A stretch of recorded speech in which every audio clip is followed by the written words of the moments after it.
हे जे असे थाटात मिरवणारे, स्वतःला बॉस म्हणून घेणारे, आकाशात आता म्हणून मी तो फोटो ट्विट केला मुद्दाम की बाबा धनंजय मुंडे जर हातात गन घेऊन फिरतायत तर पुढे कोणाला काय म्हणायचं.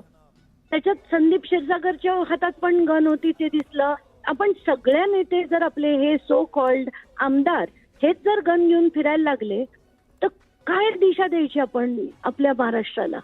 आणि आताच काही वेळापूर्वी मला 2च मिनिटापूर्वी एक फोन आला की एक शिक्षक आहे, कुणाला काय नाव आहे त्यांचं, पंकज शिंदे नावाचे एक शिक्षक आहेत, त्यांच्याकडे सुद्धा गनचं लायसन्स आहे म्हणे, शिक्षकांकडे. मग काय बीडची स्थिती करून ठेवली आहे. म्हणून मी ते जे 1222 आहेत लायसन्स म्हणजे शस्त्र परवाने तेवढ्यांकडे आहेत तर, आणि त्याचा मिसयूज कधीही होऊ शकतो. आणि हे अधिकृत आहेत तर अनधिकृत किती असतील.